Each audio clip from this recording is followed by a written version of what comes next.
नमस्कार मित्रांनो, आज आपण आलो आहोत बालनगर येथे. आज आपल्या बालनगर गावामध्ये 8 गावाच्या सेंटर इज्तिमाच्या निमित्ताने आपण सर्व एका पवित्र वातावरणात एकत्र आलो आहोत. हा इज्तिमा केवळ धार्मिक कार्यक्रम नसून एकता, बंधुभाव, सेवा आणि त्यागाचे सुंदर उदाहरण आहे. गेल्या 3 दिवसापासून अथक परिश्रमातून लहान मुलांपासून ते ज्येष्ठ बांधवापर्यंत प्रत्येकाने मनातून मेहनत घेतली आहे. मंडप उभारणे, मैदानाची स्वच्छता, रस्त्याची व्यवस्था, पार्किंग, संडास, बाथरूम यासारख्या सर्व सुविधा उभारण्यासाठी अनेक हात रात्रंदिवस झटले आहे. या सर्व सेवाभावी बांधवांचे मनपूर्वक कौतुक आणि त्यांच्या मेहनतीचा अर्ज मिळावा अशी दुवा करतो. या 3 दिवसात सुमारे 1200 बांधवांची जेवणाची व्यवस्था देखील प्रेमाने करण्यात आली. ही सेवा करणारे स्वयंपाकी, स्वयंसेवक आणि प्रत्येक हातकर्यांना खरोखरच अभिनंदनास पात्र आहे.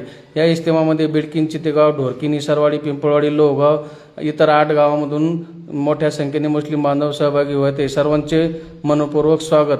चला या इज्तिमातून आपण सर्वांनी दुवा करूया.